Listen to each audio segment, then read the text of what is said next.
Es atzīšos godīgi, kad es pirmo reizi saņēmu savā telefonā paziņojumu, bija tāda no vienas puses tāda patīkama trauksme, no otras puses tāda drusku biedējoša trauksme, patīkama, tāpēc, ka Latvija, mēs ilgi gājām uz šo, kāds ceļa posms bija un likās, ka jau jābūt, bet vēl nav, un tāpat laikā saņemot šo paziņojumu, cilvēku pārņem tāda trauksme, jo tu saproti, ka tie nav joki. Jā, šīs nav viltus ziņas, šis nav kaut kāds oranžs paziņojums kaut kur, kas tevi vilina. Šis ir valsts paziņojums tieši man par kaut kādu situāciju, kurā es iespējams nonākšu. Viktorija, pastāsti mums, kā sabiedrība ir pieņēmuši šo jauninājumu? Jā, no aizvadītā gada jūlija Latvija savus iedzīvotājus var brīdināt ar šūnu apraides paziņojumu palīdzību. Jāsaka, reakcijas vēl joprojām ir dažādas, bet, protams, mēs visu to esam gaidījuši, jo kas mums ikdienā ir līdzi jebkurā dzīves situācijā, tas ir mobilais telefons. Mēs varbūt neieslēdzam televizoru, mēs neklausāmies radio, mēs neskatāmies ziņas, bet telefons ir tas, kas mums ir līdzi gandrīz vienmēr, un līdz ar to telefons ir tas, kas mums palīdz precīzāk un vismērķētāk apziņot tos cilvēkus, kas vai ir apdraudēti vai iespējams tiks apdraudēti. Un jāsaka, ka šūnu apraide šobrīd arī ir tas modernākais un operatīvākais līdzeklis, kā mēs varam brīdināt iedzīvotājus, mērķēti brīdināt tieši tos iedzīvotājus, kas atrodas apdraudētajā teritorijā. Un, protams, kā vienmēr ir daži bet, un telefons un jebkura digitāla sistēma ir sarežģīta. Un jāsaka, ka arī cilvēkiem ir jābūt atbildīgiem un jābūt vēlmei saņemt šos te paziņojumus. Un tas pats svarīgākais ir regulāri veikt sava telefona programmatūras atjauninājumus. Un tas nav svarīgi tikai šūnu apraides kontekstā, tas ir svarīgi jebkuras drošības un programmatūras kontekstā. Tātad, ja mums atnāk paziņojums, ka mums ir jāinstalē jaunākie drošības instalējumi, tad to neatliekam, izdaram, jo tādā veidā tiek veikti dažādi uzlabojumi arī šajā te, piemēram, šūnu apraides sistēmā. Tas, kas ir būtiski, šūnu apraides paziņojums atšķirās no jebkura cita paziņojuma telefonā, ko jūs saņemat. Tā nav īziņa, tā nav interneta vietne, tas ir paziņojums, kas izlec uz telefona ekrāna. Un šajā te paziņojumā pirmkārt būs neliels virsraksts, kas pateiks, kāds ir šis te apdraudējums, par ko mēs brīdinam. Tas var būt ļoti stiprs negaiss, ugunsgrēka radīts sadūmojums, plūdi, ilgstoša ūdens padeves atslēgšana vai traucējumi un tā tālāk. Tālāk seko tāds frāze, kas izsaka, ko tad mēs no cilvēkiem sagaidām. Apdraudējumos, kurus mēs vēl tikai gaidām, tie sāksies ar vārdiem esi gatavs. Tātad esi gatavs, ka apstākļi pasliktināsies un ka tev būs jārīkojas. Savukārt, tiem apdraudējumiem, kas jau ir iestājušies vai kas ir ekstremāli, runājot par laikapstākļiem, šis te paziņojums sāksies ar vārdu rīkojies. Tātad no tevis tiek sagaidīta konkrēta rīcība, lai tu sevi pasargātu no šiem te bīstamajiem apstākļiem. Lai arī izvairītos no tā, kad cilvēki varbūt sāk šaubīties, vai tā ir viltus ziņa, vai tā ir īsta ziņa, tālāk paziņojumā sekos, kas tad ir autors. Un šis arī ļauj cilvēkiem saprast, kur tad meklēt papildus informāciju. Piemēram, vai paziņojuma autors ir meteorologi, vai konkrēta pašvaldība, Nacionālie bruņotie spēki, valsts ugunsdzēsības un glābšanas dienas. Tātad, ja cilvēks vēlas arī uzzināt vairāk, viņš šādu te informāciju var arī skatīties šī te autora tīmekļa vietē, sociālo tīklu kontos un tā tālāk. Varbūt tas pat arī būtu jādara, vai ne, cilvēkam, jo šajā te paziņojumā var atsūtīt tik informācijas, cik var, iespējams ir vairāk informācijas, ko cilvēks var iegūt, un tad šis te autors ir tas, pēc kā vadīties, kur dodamies pēc papildus informācijas, vai ne? Jā, un arī pati ziņa saturēs lielākoties visos gadījumos informāciju, kur meklēt papildus ziņas. Bet kurš var būt autors? Es tomēr vēl pajautāšu, jo tas ir svarīgi cilvēkiem no uzticēšanās viedokļa. Vai tā varbūt tu sauci pašvaldība, valsts policija, NBS? Tātad jebkura valsts iestāde var parādīties kā autors? Jebkura īsti nē. Autors var būt tā iestāde, kas atbild par kāda noteikta apdraudējuma pārvarēšanu saskaņā ar katastrofu pārvaldīšanas likumu. Līdz ar to šī iestāde arī var būt tā, kas inicē, ja mums ir tādi apstākļi, ka mums ir nepieciešams izplatīt šūnu apraides paziņojumu. Un Valsts ugunsdzēsības un glābšanas dienas lielākajā daļā gadījumu ir tāds kā pasniegs, kas šo pieprasījumu saņem, apstrādā, ievieto sistēmā un izsūta iedzīvotājiem. Valsts ugunsdzēsības un glābšanas dienests būs autors tiem apdraudējumiem, kas saistīti ar ugunsgrēkiem, ar ķīmisko vielu noplūdi, ar šiem gadījumiem, kas ir mūsu atbildība. Bet šūnu apreidē mums neatnāks paziņojums, ka ir sākusies melnās piekdienas izpārdošana, vai ne? Šāda situācija nav iespējama? Noteikti ne. Tādu paziņojumu mēs tālāk šūnu apreides sistēmā nelaidīsim, jo tam ir jābūt kādam prognozējumam vai tūlītējam apdraudējumam. Un pēc šī autora tātad seko arī īsi, koncentrēti, būtībā vienā, maksimums 2 teikumos, kas tad ir noticis vai kas ir gaidāms. Piemēram, ugunsgrēka dēļ izplatās spēcīgs sadūmojums, vai naktī ir gaidāms spēcīgs sals ar temperatūru virs mīnus 25 grādiem, vai tuvāko 2 stundu laikā ir gaidāms pērkona negaiss ar krusu un spēcīgām vējbrāzmām. Vai plūdi, jā, kas ir diezgan aktuāli šajā pavasarī. Un pēc tam, tad, kad mēs esam cilvēkiem pastāstījuši, kas tad ir gaidāms, ļoti īsi atkal un koncentrēti ir tā iespējamā ietekme, ar ko tad viņam rēķināties, un vēlamās darbības, ko mēs aicinam izdarīt, lai sevi pasargātu.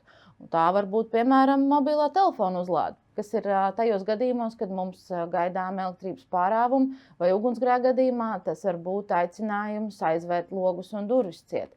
Pēc tam seko informācija, kur var meklēt vairāk, un visbeidzot vienā īsā teikumā angliski, jo mums jārēķinās, ka šūnu apreides paziņojums saņem arī tie, kuri atrodas viesubenēšanā, tātad angliski arī vienā teikumā par to, kas ir noticis. Tātad šis ir tas veids, kādā ir uzbūvēta šūnu apreides ziņa, kas nelīdzinās pagaidām vēl krāpnieku ziņām, reklāmas ziņām, īsa informācija par to, kas ir noticis vai notiks iespējams un kā ir jārīkojas. Un vēl ir iespēja, tas, kad ir dažāda veida šie paziņojumi iespējami, tas, ko es arī minēju, tā tad ir gan par prognozējumiem, apdraudējumiem, visbiežāk tie būs meteoroloģiski un Valsts ugunsdzēsības un glābšanas dienas šūnu apraidē izplata tālāk visus Latvijas vides ģeoloģijas un meteoroloģijas centra sarkanos un oranžos brīdinājumus, kas nozīmē, ka ir gaidām vai nu ļoti bīstami, vai pat ekstremāli laikapstākļi. Un vēlos piebilst, ka ugunsdzēsēji glābēji neizvērtē, vai 10 cm sniegs ir tiešām bīstami apstākļi, vai intensīvs lietus ar pieaugumu, piemēram, 60 mm pāris stundās, tiešām radīs apdraudējumu un sekas. Ja ir meteorologu oranžais un sarkanais brīdinājums, mēs viņu tālāk izplatām. Jo iespējams kādam tas liksies, ka tas viņu neietekmē, bet ir cilvēki, kur šāda laikapstākļu pasliktināšanās noteikti ietekmēs, un kāds apdomās savus plānus, savas ikdienas gaitas un mainīs to, ko viņš plāno darīt, lai sevi pasargātu vai kaut vai mazinātu nērtības. Un šādi dzeltenie brīdinājumi iespējami arī, piemēram, par plānotām kādām, piemēram, siltumapgādes ilgākiem atslēgumiem vai pilsētā plašākā teritorijā ieplānotiem ūdens apgādes traucējumiem. Tātad plānotas prognozējumas darbības, kas var radīt apdraudējumu un uz kurām cilvēki tiek aicināti sagatavoties. Visbiežāk šādi dzeltenie brīdinājumi telefonos atnāks kā paziņojums, pie kuriem mēs jau esam pieraduši, un tie atskanēs vai no ar vibrāciju, vai ar īziņas signālu. Savukārt, oranža līmeņa brīdinājumi jau ir tādi, kas brīdina par vai nu tūlīt iespējamu vai esošu apdraudējumu, un šie prasa tūlītēju rīcību. Tā var būt evakuācija, tas var būt ugunsgrēka izraisīts sadūmojums, ķīmiska avārija un tā tālāk. Tātad mums ir jārīkojas nekavējoši. Sarkanā līmeņa brīdinājumi, tie ir tie, kurus ceram, ka mēs nekad nesaņemsim. Tie jau ir valsts līmeņa brīdinājumi, kas nosaka cilvēkiem būtiskus ierobežojumus.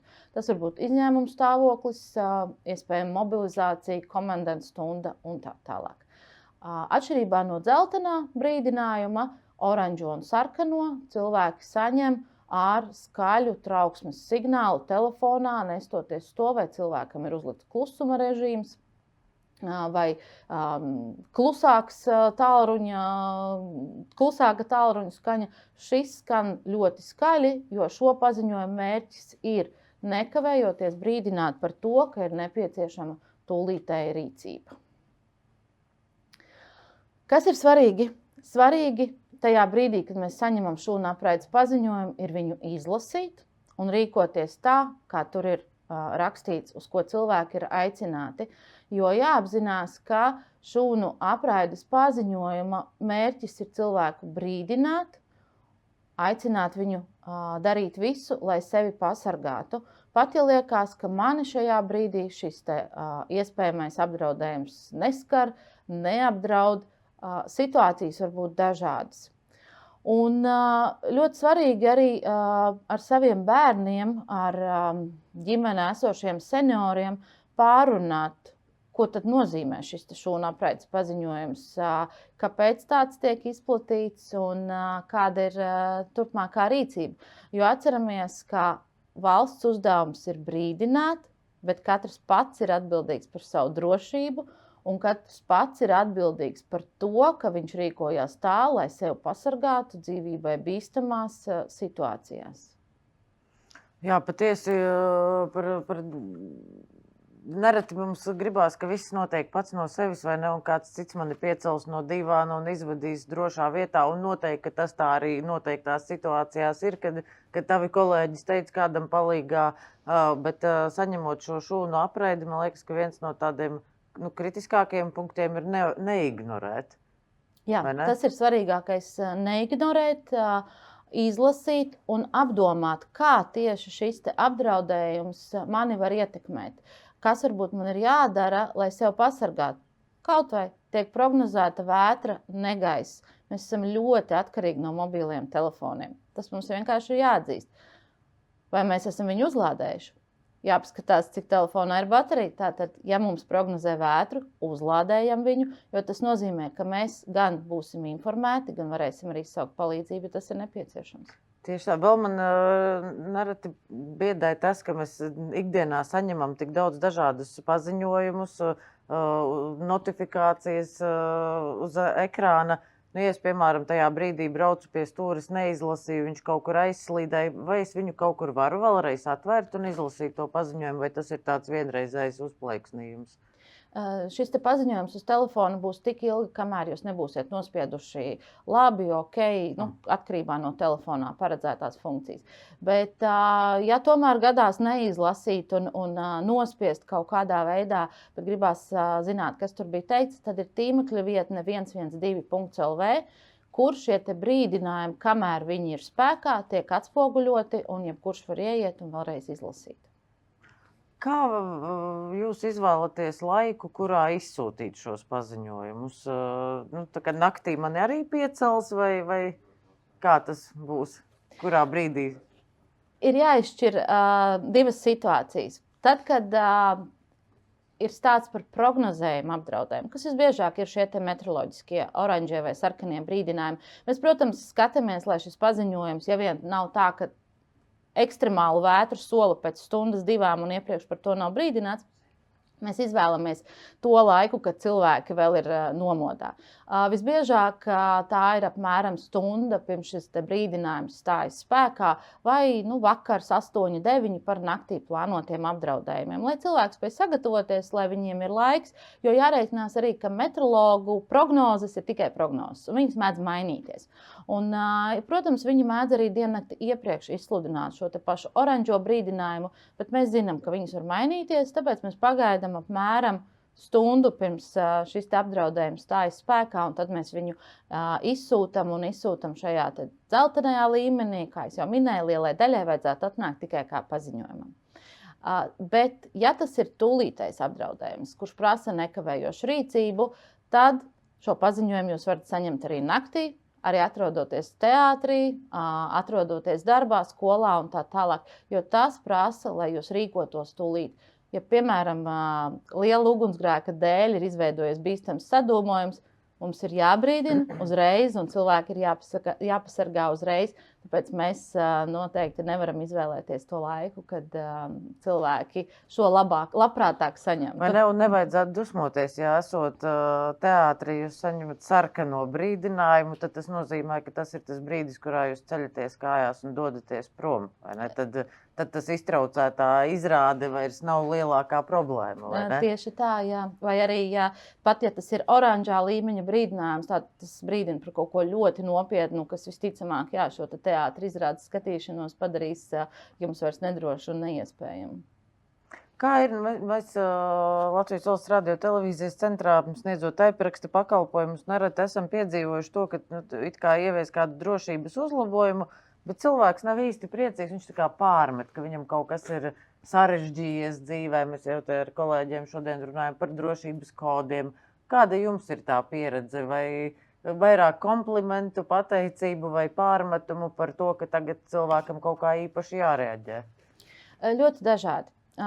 Jā, pēc pirmajām reizēm bija gan cilvēki, kur tiešām teica, ka beidzot viņi tiek brīdināti, viņi tiek pasargāti. Un, protams, daļa cilvēku, kas pirmdien 7 no rīta saņēma brīdinājumu par lielo sniegšanu, vai piektdien precīzāk, viņi nebija īsti apmierināti. Bet mums ir jāsaprot, ka mūsu pienākums ir brīdināt.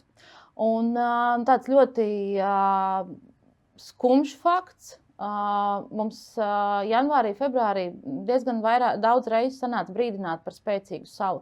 Bija cilvēki, kas vīpsnāja un teica, -25 manā bērnībā labākais laiks, jo nebija jāiet uz skolu. Mēs arī redzējām Tiesu medicīnas ekspertīzes centra datus. Pusotrā mēnesī Latvijā nosala 20 cilvēki. Un šis būtībā ir tas pamats, kāpēc mēs brīdinām. Un tie nebija bezpajumtnieki tikai, tie bija cilvēki mājās, tie bija cilvēki mašīnās, tie bija arī cilvēki uz ielas, tie bija jauni cilvēki, tie bija veci cilvēki, un tie bija cilvēki, ne visi bija alkohola reibumā.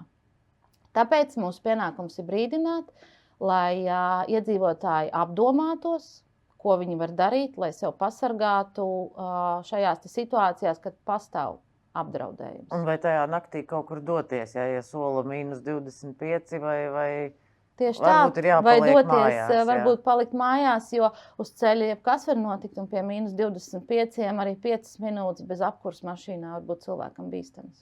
Jā, un nereti mēs bērnībā atceramies tās jaudīgās ziemas, bet jau esam atradinājušies, un varbūt pat apģērbs nav tik piemērots, lai tā būtu tādā augstumā ārā.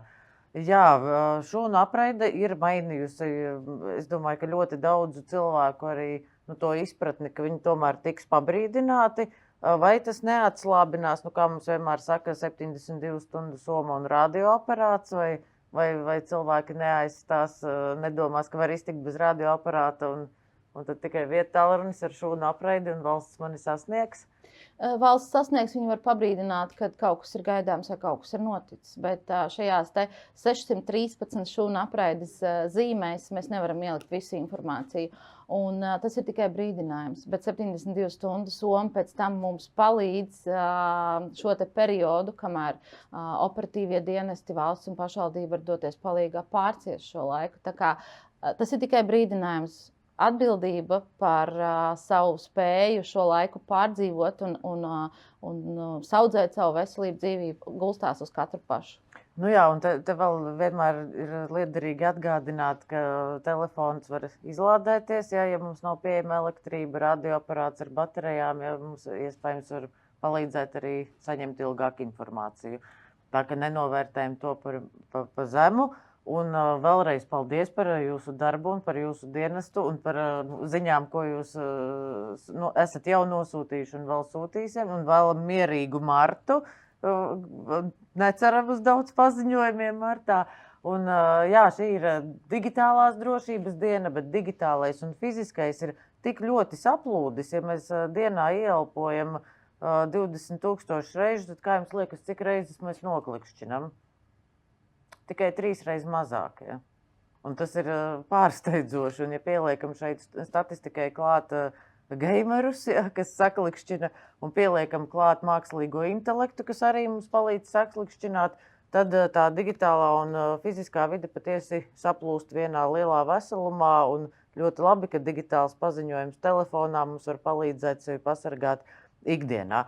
Bet noslēdzot šo drošības dienu, mēs nevaram nerunāt par vēl vienu svarīgu tēmu, kas gan fiziski, gan arī digitāli var apdraudēt mūsu modrību un drošību, ja mēs tai nepievērsīsim uzmanību. Varbūt ne šodien, bet varbūt ilgtermiņā tam būs sekas, ko mēs katrs varēsim nožēlot, ka nedzirdējām šo agrāk, ka neuzsākām jaunus paradumus. Turpinājumā es pati par digitālajiem atkritumiem.